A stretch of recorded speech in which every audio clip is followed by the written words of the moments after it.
Hola familias del Colegio San Mateo, y no sé si se incorporará alguna familia de algún otro centro. Bienvenidos y bienvenidas. Esta es la segunda parte de ese vídeo que ya compartimos en el canal del colegio dedicado a los cuentos.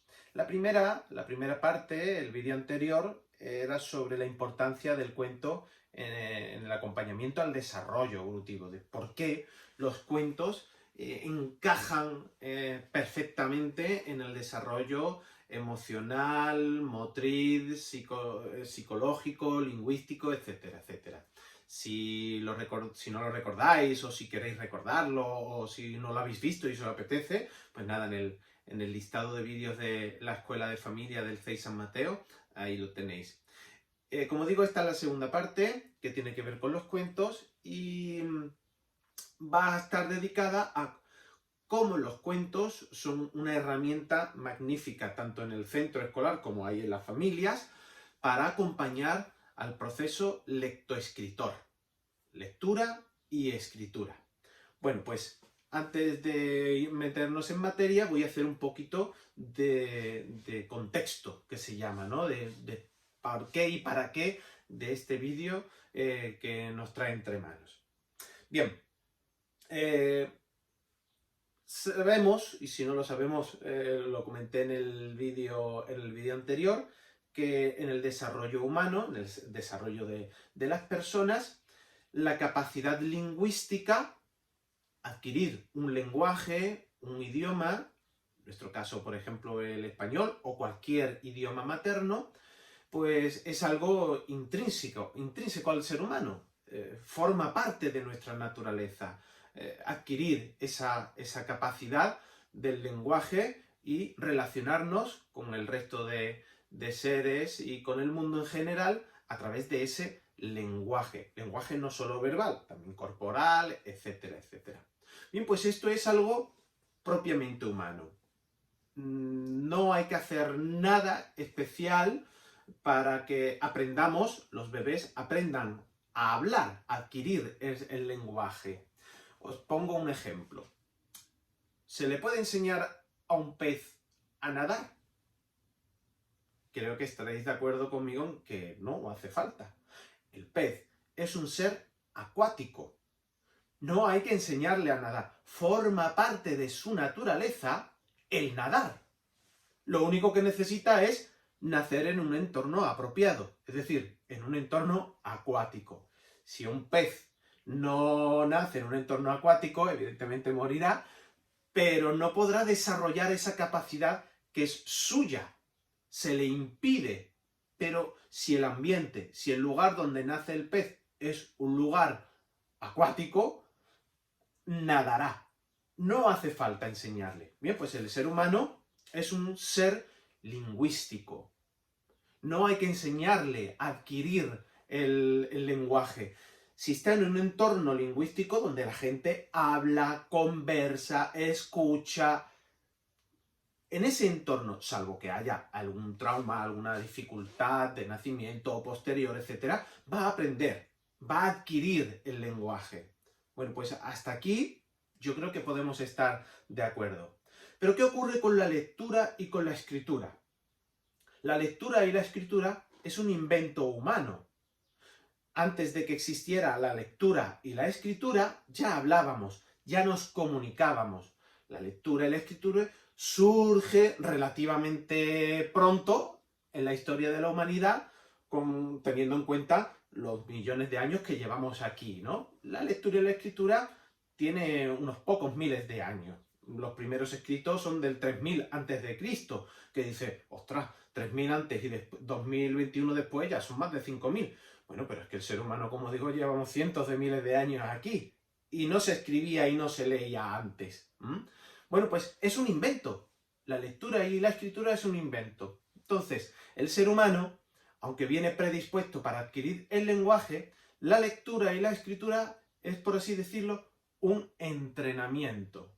Un entrenamiento con diferentes metodologías, de diferentes maneras, pero es un entrenamiento, es algo a posteriori, es algo artificial que nos hemos inventado para manejar esa herramienta. Una herramienta que es esencial, que es muy importante, pero no forma parte de la naturaleza del ser humano. Es un aprendizaje, un entrenamiento posterior, externo, ¿vale? Bueno, pues aclarado esto, la escuela, el colegio, pues es uno de esos lugares donde este proceso de adquisición de estas herramientas, de la lectura y la escritura, pues se ha sistematizado, se ha organizado, para que se dé las condiciones donde nuestros hijos, nuestras hijas, desde muy pequeñitos, vayan haciendo ese entrenamiento, ese desarrollo de estas herramientas, la lectura y la escritura.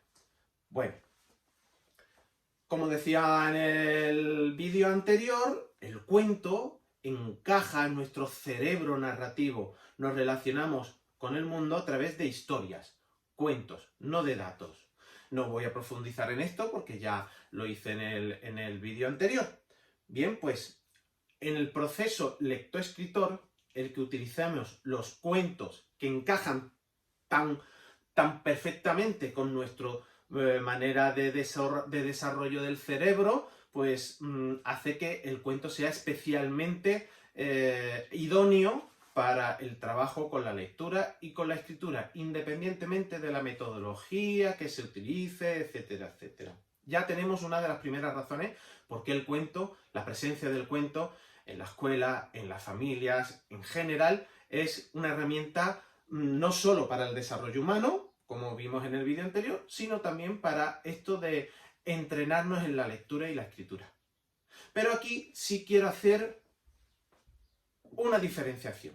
Y es que a la hora de la lectura, nos vamos a centrar en ella, a la hora de la lectura hay dos procesos que bien serán solapados, pero que creo que es importante distinguir. Uno es el proceso de aprender las letras, las sílabas, las palabras, las oraciones, etc. Es lo que se llama la decodificación. Entender que cuando se escribe una determinada grafía, un trazo con una forma en concreta, es una letra o es otra, es una palabra o es otra, o la combinación de esas palabras forman una oración con un sentido. Este proceso es diferente al hábito lector. Una cosa es que yo sepa leer y escribir, y otra cosa es que yo tenga el hábito de leer y escribir asiduamente, y lo más importante, con placer, disfrutar de la lectura y de la escritura. Creo que estaréis de acuerdo conmigo en que el proceso de aprender, sea por letras, por sílabas, por palabras, por oraciones completas, el de comprensión, etcétera, etcétera, puede llegar a ser un proceso poco placentero, por la repetición, ya también depende de la metodología que se utilice. Pero es un trabajo mecánico, que no tiene nada que ver, como digo, con el proceso del placer de disfrutar con un libro y de la lectura, y sobre todo de crear el hábito. Creo que estaréis de acuerdo también que en estos dos procesos, si el proceso de aprender la mecánica de la lectoescritura es especialmente arduo, aburrido, duro, va en detrimento del placer por leer. Si me está suponiendo tanto esfuerzo, si no me gusta, si no disfruto con el proceso de aprender a leer, pues posiblemente no disfrute de la lectura. También puede pasar que no, que sea un poco difícil y duro el proceso de la mecánica, oye, pero que esto de la lectura sea placentero. Ahí es donde quiero que nos centremos. En el placer, en el hábito, en crear este hábito de la lectura. Puede ser que la mecánica sea placentera o no, pero es importante que la relación con el libro y con la lectura sea placentera. Porque la mecánica, una vez que se tiene, ya es más fácil. Si se ha creado este hábito placentero, pues se seguirá adelante.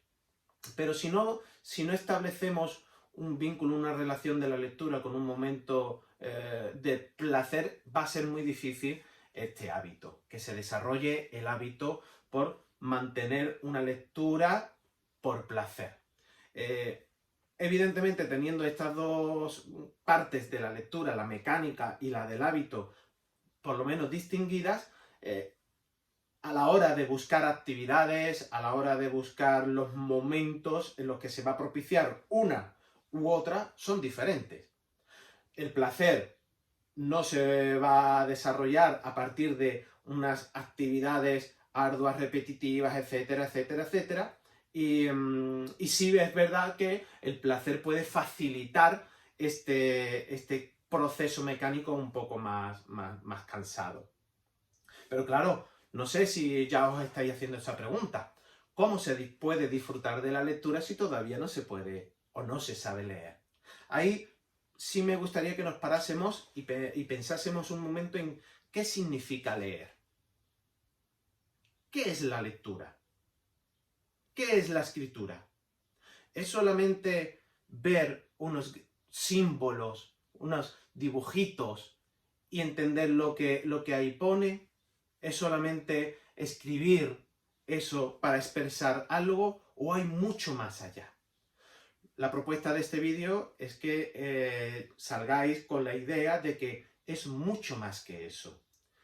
La lectura es para mí una relación también con el entorno. Leemos las caras, las expresiones de la gente que nos rodea. Leemos el tiempo cuando salimos y vemos nublado. En fin, leer en definitiva es observar y sacar una interpretación, una información y una interpretación.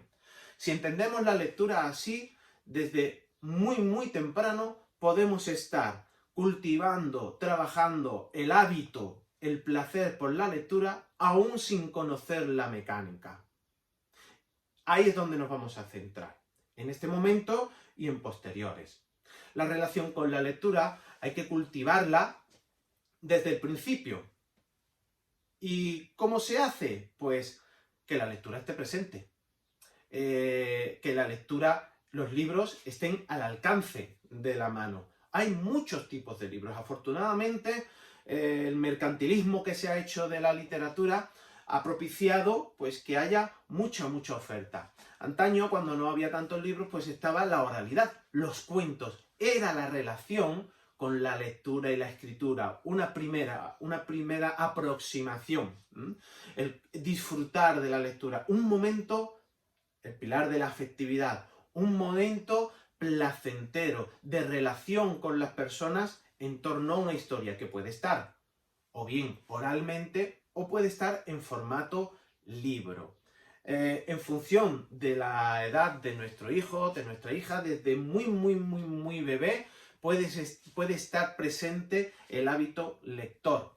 No en el pequeño o en la pequeña, pero sí en la relación con su papá, con su mamá, en torno al libro o en torno a las historias. Es el momento, por ejemplo, de, como os decía en su momento, contarles cuentos. Ese momento placentero de estar en la cama antes de dormir, papá o mamá, o papá y mamá, o papá, mamá, abuelo, abuela, tito, tita, primo, prima, en fin, quien sea. Ese momentito donde así acurrucados tenemos un libro y le estamos leyendo. No hace falta contar, es muy importante que haya alternancia, que haya posibilidades de contarles sin un libro delante para mirar y que nos miren a los ojos, ver el rostro, la mirada, pero también la presencia del libro. Que el libro esté presente en momentos muy placenteros, muy especiales, afectivamente, porque ya va a haber un vínculo entre este objeto que tenemos entre las manos, este objeto y ese momento de placer. Ahí estamos propiciando ese placer por el hábito, si no todos los días, pues asiduamente, de un momento de disfrute con un libro, con la presencia de un libro. Este es un muy recomendable, Cuentos por teléfono, de Gianni Rodari, es una recopilación, porque además son cuentos que tienen una estructura, una dinámica que nos invita no solo a leer y a contar, sino a inventar nuevas historias. Leyendo estos cuentos se nos pueden ocurrir muchas maneras de variar, de meter al niño o a la niña dentro de la historia que se está contando, y eso es un enganche emocional valiosísimo. Pero en definitiva, este tipo de cuentos de recopilatorios, este tipo de libros, recopilatorios de historias, nos facilitan ese momento de cercanía y de momento de placer con un libro delante. Ya estamos introduciendo de esta manera el libro en la lectura, que no está haciendo el niño o la niña, la estamos haciendo nosotros, la lectura de codificación. Pero el niño y la niña sí está leyendo, está mirando las imágenes, el pasar las páginas, la expresión que yo le estoy dando, la cara que estoy poniendo. Si nosotros estamos mirando las palabras y letras del libro, no estamos mirando al niño, pero el niño o la niña sí nos va a mirar en muchos momentos. Eso es muy, muy importante. Ya cuando va siendo un poco más autónomo y ya puede agarrar un libro entre sus manos, sí ya va creando ese momento, ese paso en el hábito lector de lectura individual, de mi momento. Pasamos del momento compartido, nuestro momento, a que el niño o la niña pueda tener sus momentos de lectura. No es sustitución, es ampliar. Seguirá habiendo momentos compartidos y habrá momentos individuales. En función de la edad, como digo, también hay mucha oferta. Este es un libro que no sé si podéis apreciar, pero no tiene palabras, son solo imágenes. ¿Está leyendo? Sí. Las letras, las palabras no son más que imágenes. Imágenes, trazos determinados, como trazos hay aquí que dan diferentes formas. Bien, pues la lectura del ir pasando hojas y ver la relación que puede haber entre unas imágenes y otras, como os decía en el vídeo anterior, las imágenes en sí no las va a procesar, pero en el momento que vea esta cosa, una pequeña historia va a aparecer necesariamente por el cerebro narrativo que tenemos. Va a haber una boca de una fiera que nos ataca, o que está hambrienta, o de que ha ido al dentista. Todo esto puede pasar. ¿Quién te dice a ti, con esto que estamos viendo, que es algún animal que nos ataca o algún animal que está pendiente de que un dentista le mire el empaste? Esa historia la van a crear ellos. Bien, pues este tipo de libros donde creo que aquí no se aprecia, pero son de hojas duras, son como de cartones, para los más pequeñitos que todavía no manejan la psicomotricidad de las manos, la psicomotricidad fina, para poder pasar una hoja con cuidado, tal, pues para los más pequeñitos vienen muy bien para manipular ellos mismos. Eso no significa que un niño o una niña mayor no pueda disfrutar de esta historia. Olvidaros de eso. Cualquier niño, cualquier niña, cualquier edad puede disfrutar de cualquier libro. Incluso, no sé, por poneros un ejemplo. Este que tengo aquí. Podéis pensar, bueno, pues es que este libro no es apropiado para un niño que está empezando a leer. ¿Que no es apropiado para qué? Volvemos a tener la idea de lectura de codificación, mecanismo. Pero este libro ofrece mucho más a nivel de lectura que el simplemente ir pasando las hojas, 1500 hojas que no tienen ninguna ilustración. El peso, el grosor, el poder pasar las hojas, el que alguien se siente a mi lado porque estas historias de las 1001 noches son cuentos populares y me está contando lo que por aquí. Ese momento es lo que buscamos. Que el acercamiento al libro de un niño o de una niña no lo veamos solamente como va a coger una hoja, una página y va a empezar a leer. No. Va a pesar, va a sopesar el libro, va a recorrer sus límites del libro, lo va a colocar, lo va a sacar. Eso también es lectura, forma parte del hábito, de la relación con el libro.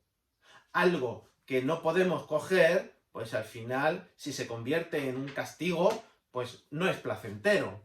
Sin embargo, si me puedo relacionar con este objeto, libro, de muchas maneras, voy a ir alimentando ese placer, ese hábito por manejar, por tener un libro entre mis manos. Esto lo posibilitan los libros analógicos, por así decirlo. Una tablet no. El ver las dimensiones de un libro el peso, el tipo de hoja que tiene, el tamaño de la letra. Esto te lo permite un libro en papel, no te lo permite una tablet. Las tablets, no es que esté en contra, permiten otras cosas, pero estamos hablando del hábito del lector a partir de la relación con el libro. Bueno, pues esa es otra manera de acercarse también a la lectura. Ya más adelante, más mayorcillos que ya empiezan a leer, pues ya sí, hay mucha oferta de muchos tipos de libros.